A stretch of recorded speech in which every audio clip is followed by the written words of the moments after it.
¿cuál es el animal más aterrador que existe? La mayoría de las personas responde sin pensarlo dos veces. Tiburones, serpientes, cocodrilos, osos, depredadores, dientes, garras, instinto de caza.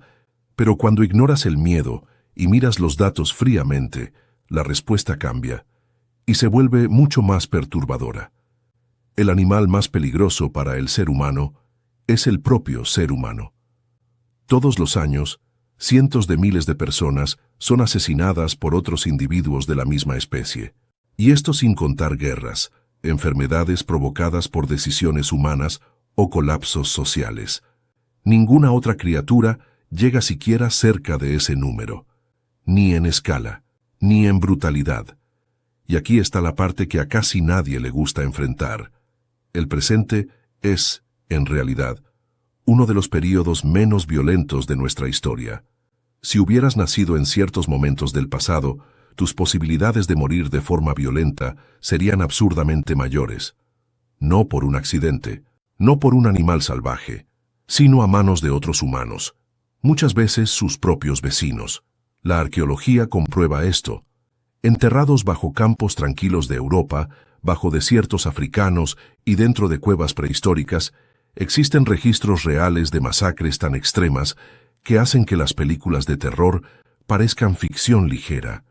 Cuerpos desmembrados, niños asesinados, canibalismo sistemático, personas transformadas en trofeos, en moneda o en alimento.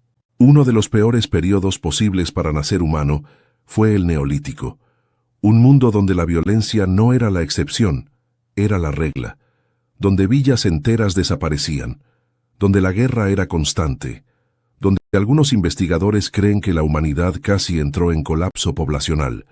Y entre todos esos lugares existe un sitio arqueológico tan perturbador que a muchos científicos les gustaría que nunca hubiera sido descubierto.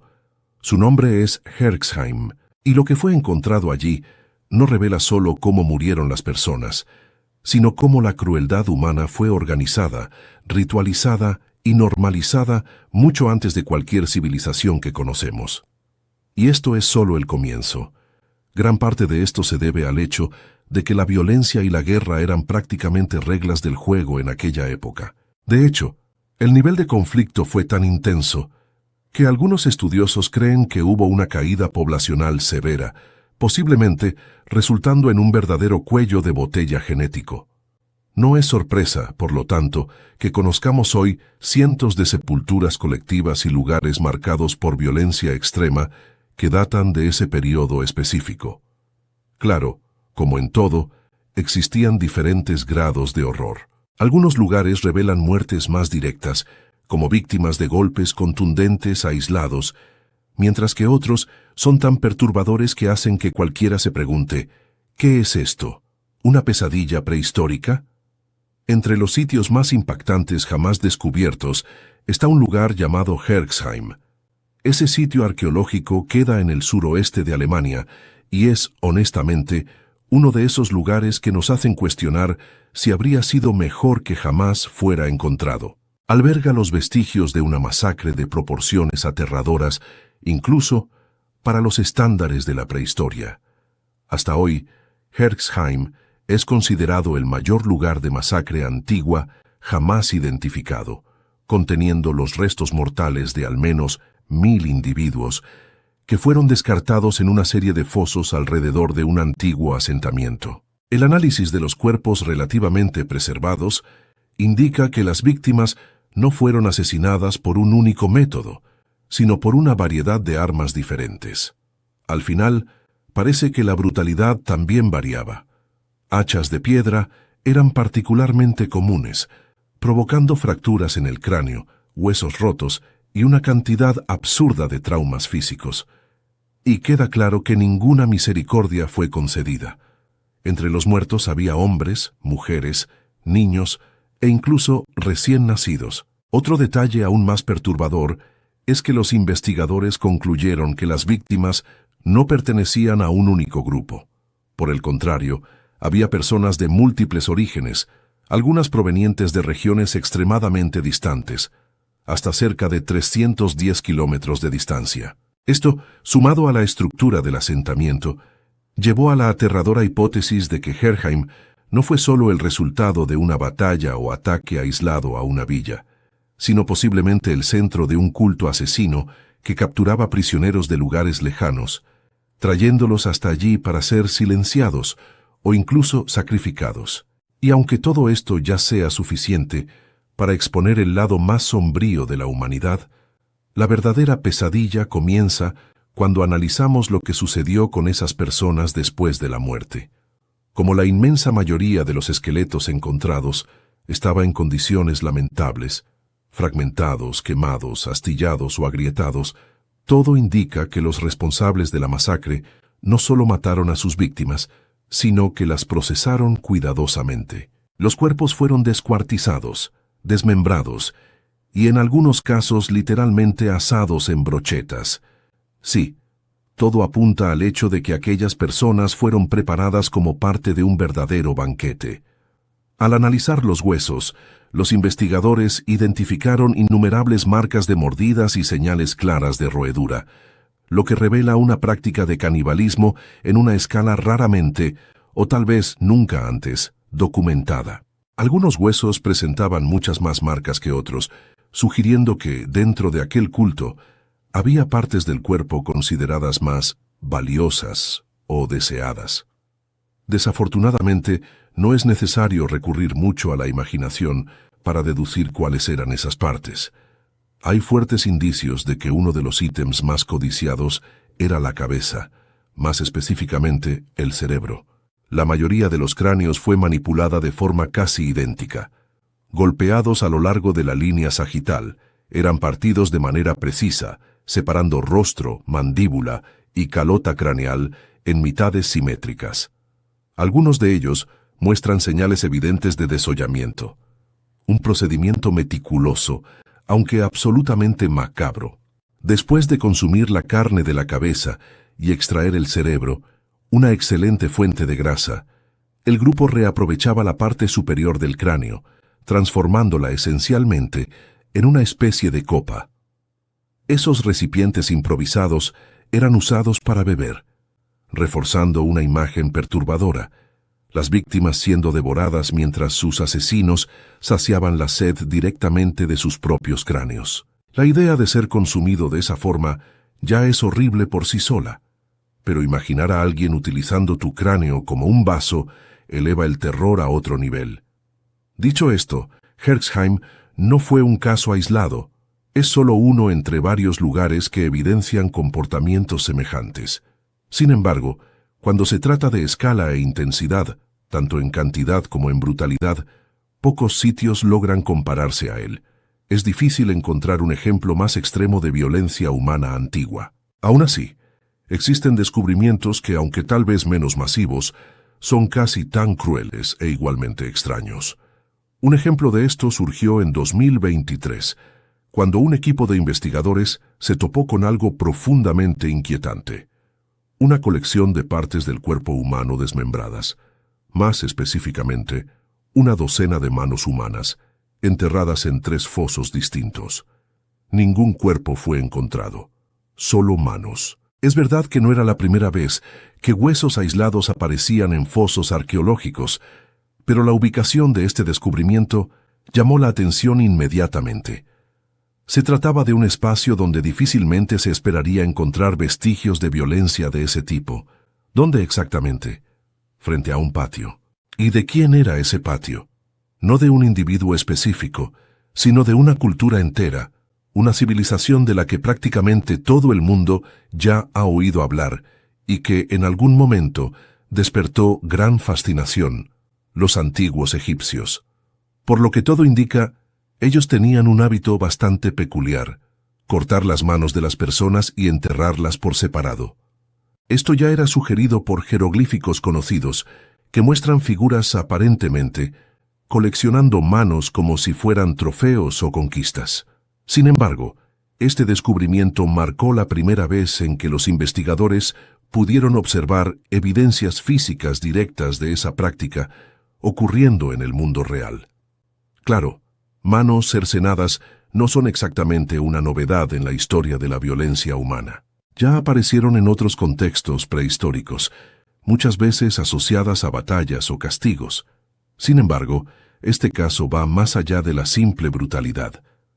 El patio en cuestión quedaba directamente frente a una sala del trono perteneciente a la dinastía de los Hicsos, un grupo originario del Levante que gobernó Egipto hace más de 3.500 años, siendo reconocido como el primer poder extranjero en dominar la región. Los Hicsos son conocidos por introducir diversas innovaciones culturales y tecnológicas en Egipto, como el uso de carros de guerra, y al parecer, la costumbre de coleccionar manos también puede haber venido junto en el paquete.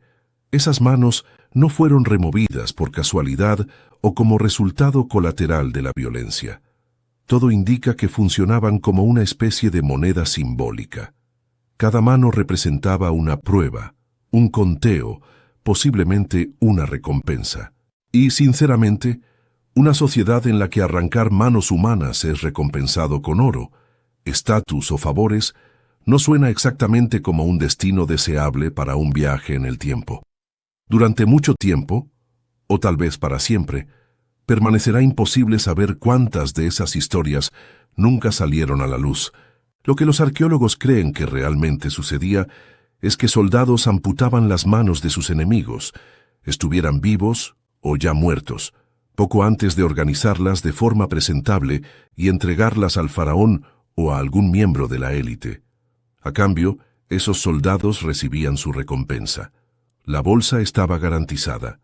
Existe también la hipótesis de que manos cercenadas funcionaban como una especie de moneda cultural simbólica. Gobernantes y figuras de alto rango aparentemente las exhibían como pruebas de poder, casi como una competencia macabra para demostrar quién había acumulado más manos que el próximo rival. Todo esto lleva a una reflexión inevitable.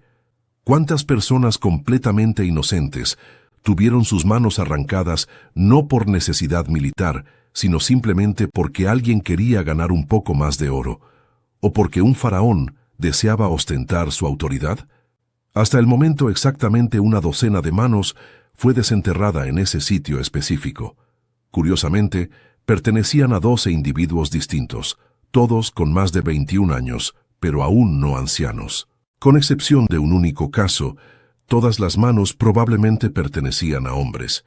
La última, por lo que todo indica, puede haber sido de una mujer, conclusión basada en las proporciones de la longitud de los dedos y en la morfología ósea. Para ser justo, no estoy afirmando que este sea el descubrimiento más brutal jamás hecho involucrando violencia humana. Sin embargo, ilustra algo particularmente perturbador sobre nuestra especie: la capacidad de transformar la mutilación del propio semejante en algo socialmente aceptable, recompensable e incluso valorado económicamente. Pensar que remover partes del cuerpo humano podría ser considerado algo útil o normal dice mucho sobre la extraña y sombría creatividad de la maldad humana. Todo esto me hace cuestionar cómo llegamos hasta aquí. ¿Cómo pasamos de simplemente golpear piedras unas contra otras para construir herramientas a intercambiar partes humanas por oro? Es improbable que yo, o cualquier otra persona, logre listar cada paso exacto de esa trayectoria, pero podemos al menos mirar hacia las evidencias más antiguas que tenemos de violencia intencional entre Homo sapiens. El verdadero Caín y Abel, por así decirlo. Algunos años atrás en Rumania, un equipo conducía excavaciones en la cueva Peștera Șoimului, localizada en el sur de Transilvania. Durante los trabajos, se toparon con una enorme cantidad de fósiles y artefactos, incluyendo herramientas de piedra asociadas a la cultura auriñaciense, además de varios huesos pertenecientes a osos de las cavernas. A pesar de la ubicación, no había ninguna evidencia de elementos simbólicos o mitológicos asociados al lugar. Lo que el lugar parecía revelar era la presencia de humanos que habitaron la cueva por algún tiempo y que, ocasionalmente, cazaban animales en la región, trayendo los restos de vuelta al refugio. Sin embargo, en medio de todo ese material, algo llamó la atención de los investigadores de forma inmediata, algo que se destacaba como una herida abierta, o mejor, un dolor de cabeza literal. Se trataba de un gran fragmento de cráneo, y definitivamente no pertenecía a un oso. Pertenecía a un ser humano. Más específicamente, a un hombre adulto que vivió en aquella región hace aproximadamente 33.000 años, durante el Paleolítico Superior. El daño era imposible de ignorar.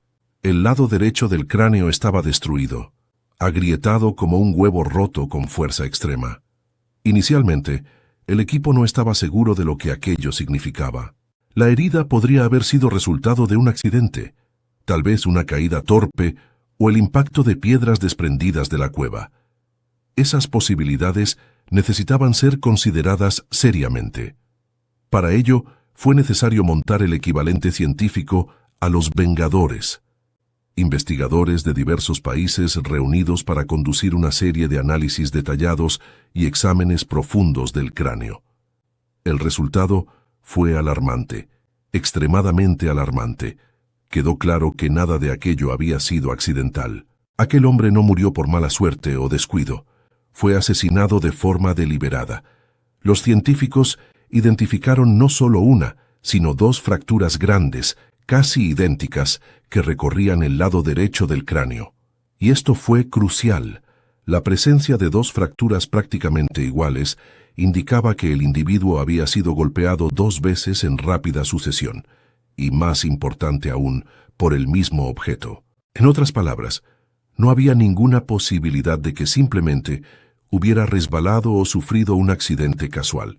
Además, al comparar la patología observada en ese cráneo con patrones modernos de traumatismo, los investigadores confirmaron que el tipo y la disposición de las heridas corresponden exclusivamente a aquellas causadas por ataques violentos con objetos de fuerza contundente. O sea, incluso hace decenas de miles de años, antes de ciudades, reinos u oro, ya éramos capaces de matarnos unos a otros de forma intencional.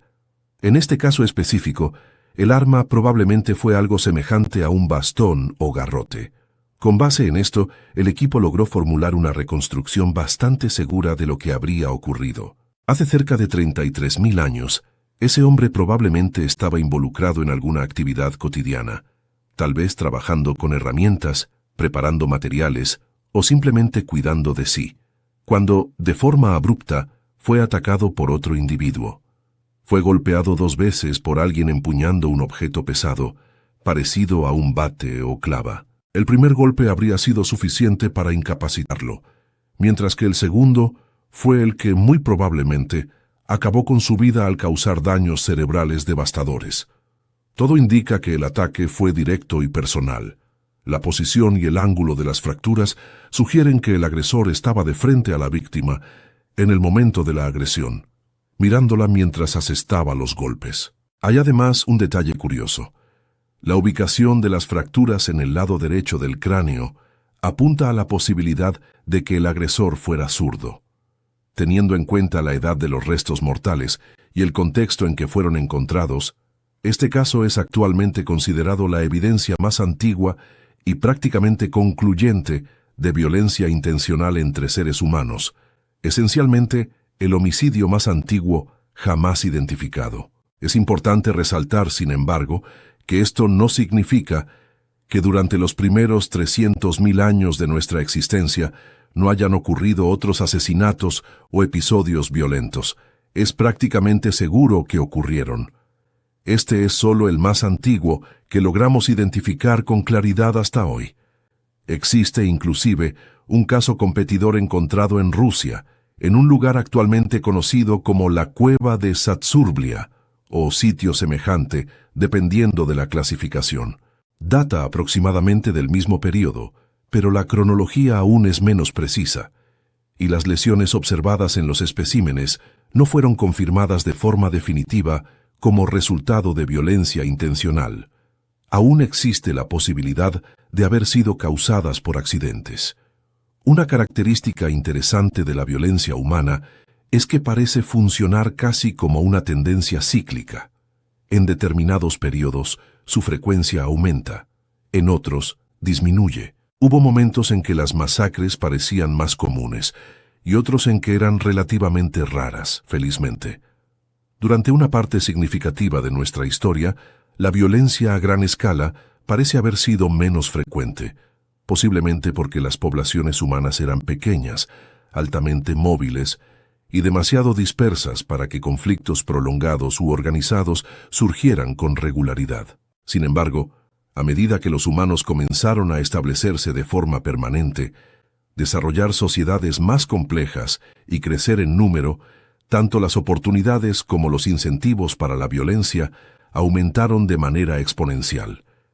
No por casualidad, las evidencias más antiguas de violencia a gran escala surgen justamente en ese momento de transición hacia asentamientos permanentes. Uno de los ejemplos más antiguos y chocantes de este tipo de atrocidad fue descubierto en el Valle del Nilo, más específicamente en la región de Sudán. El lugar representó un enorme desafío para los investigadores, pues allí fueron encontrados los restos mortales de al menos 64 individuos, muchos de ellos con esqueletos casi completos, además de innumerables fragmentos óseos en pésimo estado. Y cuando hablo de pésimo estado, no me refiero al desgaste natural causado por el tiempo. Esos huesos estaban dañados porque sus dueños habían sido brutalmente asesinados. Prácticamente todos los individuos presentaban heridas graves. Y trágicamente, las víctimas no eran solo adultos. Personas de diferentes edades y géneros fueron asesinadas indiscriminadamente. La violencia fue tan extrema que ni siquiera los niños pequeños fueron perdonados. 2 individuos infantiles, identificados como JS-14 y JS-13, presentaban múltiples heridas en la cabeza causadas por proyectiles. Ninguna de esas heridas mostró señales de cicatrización, lo que indica que murieron en el lugar, probablemente junto con miembros de sus familias. Esos niños no fueron solo golpeados una vez. Sus cuerpos estaban acribillados de proyectiles por completo. Los ataques fueron tan intensos que hasta los huesos de las piernas presentaban daños severos. En algunos casos, los proyectiles alcanzaron los fémures con fuerza suficiente para arrancar grandes lascas de hueso que literalmente se desprendería. De forma general, todas las víctimas parecen haber recibido un tratamiento igualmente brutal y desproporcionado. En al menos 21 individuos, los investigadores encontraron puntas de piedra aún alojadas en los huesos, evidencia directa de armas que perforaron carne, órganos y estructuras vitales, causando un dolor inimaginable antes de la muerte. La forma de esas puntas indica que los ataques fueron realizados con lanzas y armas de proyectiles, como arcos. Inicialmente, se creía que el lugar representaba una única batalla campal entre 2 grupos armados. Sin embargo, análisis más profundos, teniendo en cuenta la diversidad de edades, géneros y patrones de heridas, llevaron a una conclusión diferente. Jebel Sahaba no fue el escenario de una única batalla, ni de un enfrentamiento entre 2 ejércitos organizados. En vez de eso, todo indica que el lugar registra una serie de ataques repetidos, emboscadas sucesivas y masacres dirigidas, realizados contra grupos desprevenidos y en muchos casos completamente desarmados. En ese contexto específico, los científicos creen que el Valle del Nilo estaba pasando por transformaciones ecológicas profundas. El ambiente probablemente se estaba volviendo cada vez más seco, lo que llevó a una reducción drástica de los recursos disponibles. De repente, competir pasó a ser más ventajoso que coexistir, y matar a otros humanos se volvió, para algunos grupos, una estrategia de supervivencia. Para mí, esto no es exactamente la mejor reflexión posible sobre nuestra especie. La idea de que cuando las cosas se ponen difíciles, la respuesta no sea cooperación o adaptación conjunta, sino eliminar a todos alrededor, incluyendo niños, es profundamente perturbadora. Ese tipo de comportamiento levanta una cuestión incómoda sobre los límites morales de nuestra propia especie. Dicho esto, aunque el Homo sapiens sea responsable de algunas de las evidencias más impactantes de violencia jamás encontradas en el registro fósil, ese comportamiento no es exclusivo de nuestra especie. En realidad, parece ser un problema recurrente dentro de todo nuestro género, Homo. Incluso especies humanas que desaparecieron hace mucho tiempo también dejaron registros de actos absolutamente horribles. La lista es larga, desafortunadamente. Aún así, Si tuviera que señalar el descubrimiento mejor documentado y tal vez más organizado relacionado con la violencia entre humanos no sapiens, tendría que ser Atapuerca. Ese complejo arqueológico está localizado en la provincia de Burgos, en España, y es, de lejos, el caso más antiguo mencionado hasta ahora, con registros que se remontan a cerca de 850.000 años atrás, durante las etapas iniciales de la ocupación humana en Europa. A pesar de ser frecuentemente tratado como un único lugar, Atapuerca es en realidad un conjunto de varios sitios dispersos por una área extensa. A lo largo de décadas de excavaciones, al menos 9 áreas distintas fueron exploradas, cada una revelando hallazgos impresionantes de diferentes períodos de la prehistoria. Uno de los más impactantes es una especie de chimenea natural que acabó acumulando el mayor depósito inicial de homínidos jamás conocido. Dentro de esa estructura fueron encontrados más de 5.500 restos esqueléticos. Y no pertenecían todos a la misma especie. Algunos fueron atribuidos al Homo heidelbergensis, otros a los neandertales y algunos posiblemente a los denisovanos.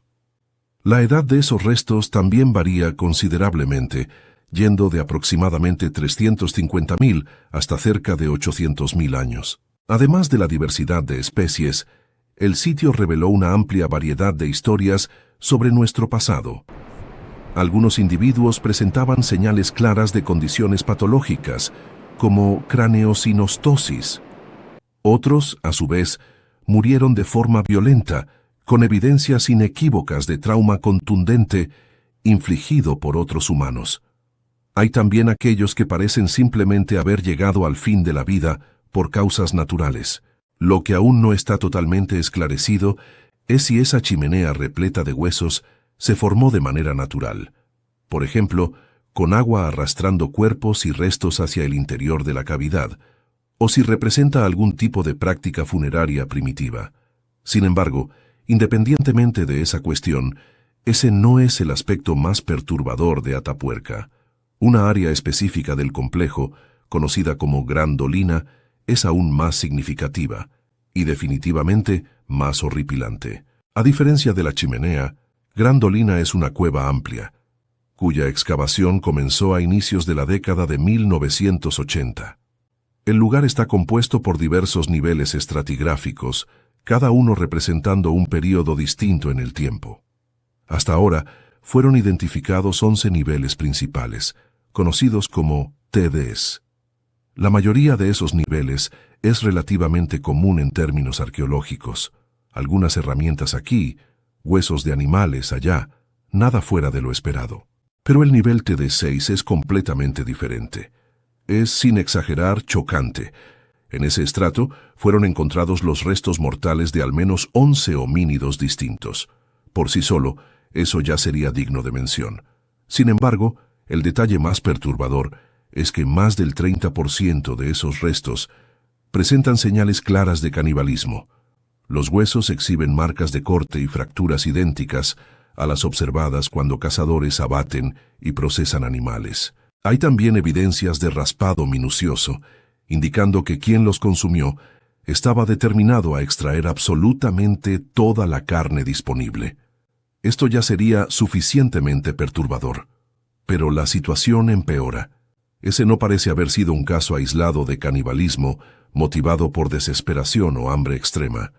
El patrón sugiere algo mucho más específico, una masacre dirigida a un tipo particular de víctima. Y aquí está el detalle más inquietante de todos. Entre los restos encontrados en TD6 no había un único individuo adulto plenamente desarrollado. Ninguno. En vez de eso, todas las víctimas eran bebés, niños o, como máximo, adolescentes. Más de la mitad tenía claramente menos de 10 años de edad. Es algo repulsivo de pensar. Y si crees que esto no podría ponerse peor, desafortunadamente se pone. Los científicos concluyeron que este episodio representa un caso claro de canibalismo nutricional. En términos simples, los asesinos no veían a aquellos niños como miembros de su propia especie, sino como simples presas, carne. Eran cazados y consumidos de la misma forma que un ciervo o cualquier otro animal salvaje. Además, Se cree que los individuos más jóvenes hayan sido deliberadamente elegidos como objetivos por ser menos capaces de defenderse. Desde el punto de vista frío y estratégico, esto también serviría para debilitar a otros grupos humanos, limitando su crecimiento futuro. Un razonamiento eficiente, pero absolutamente monstruoso. Lo que hace todo esto aún más intrigante es que análisis ambientales de la región y de sus alrededores, incluyendo la proporción entre huesos humanos y de animales, indican que, hace cerca de 850.000 años, aquella área estaba en buenas condiciones. No había señales de colapso climático, escasez extrema de recursos o epidemias en curso. En otras palabras, aquellas personas no necesitaban recurrir al canibalismo para sobrevivir. Simplemente optaron por hacerlo. Como si eso ya no fuera suficientemente perturbador, hay indicios de que durante los ataques, uno de los individuos jóvenes fue decapitado, probablemente aún vivo. Actualmente, este episodio es considerado con amplio margen de confianza la evidencia más antigua conocida de canibalismo dentro del género Homo. Un comienzo bastante sombrío, ¿no? Y, dada su naturaleza, también representa el caso más antiguo conocido de canibalismo, dirigido específicamente a individuos jóvenes. A pesar de que sabemos la edad aproximada de las víctimas, el caso permanece inconcluso en un aspecto crucial: la especie exacta a la que pertenecían. Hay divergencias entre los investigadores. Las principales hipótesis incluyen Homo erectus, Homo heidelbergensis o Homo antecessor. Sabemos que, en aquel periodo, al menos 3 especies humanas diferentes coexistían en Europa.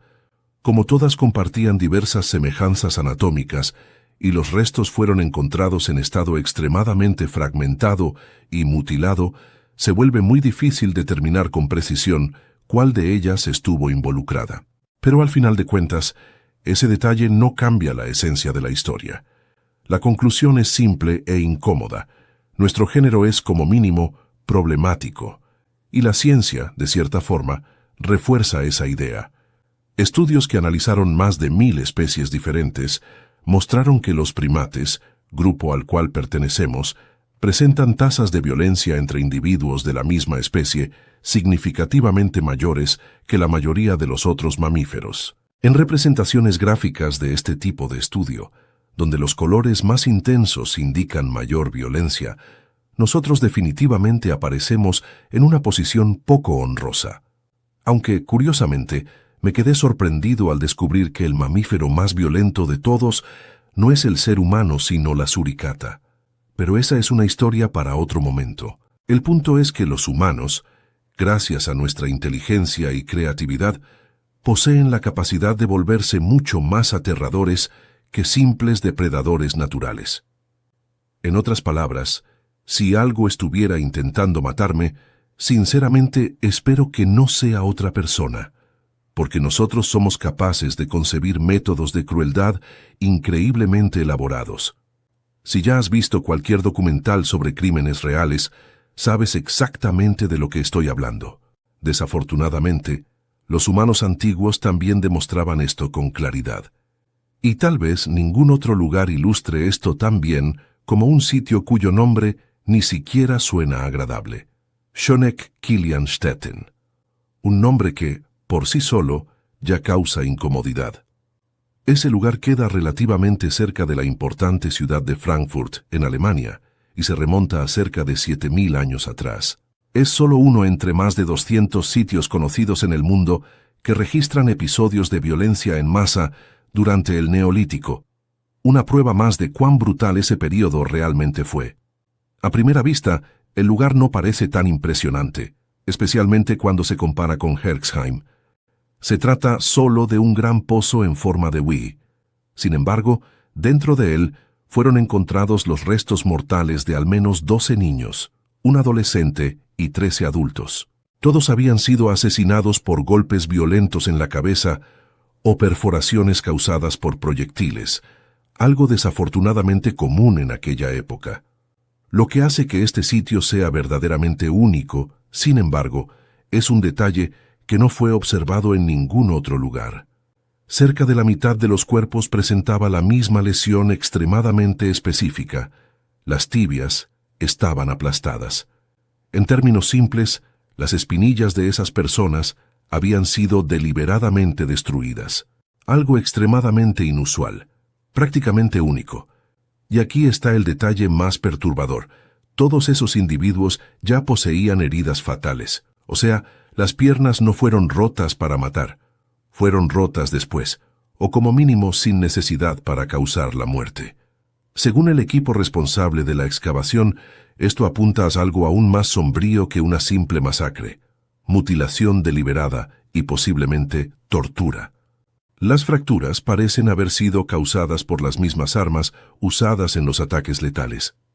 Y lo que realmente llama la atención es que las víctimas eran habitantes de una pequeña comunidad neolítica, no guerreros enemigos, sino personas comunes viviendo sus vidas hasta ser atacadas por un grupo que decidió no solo matarlas, sino infligir sufrimiento adicional. Es posible que el ataque haya ocurrido con el objetivo de robar recursos. Pero esto solo hace que la mutilación sea aún más difícil de justificar. Surge entonces la hipótesis de un comportamiento sádico primitivo, algo que desafortunadamente estudios indican ser sorprendentemente común en humanos.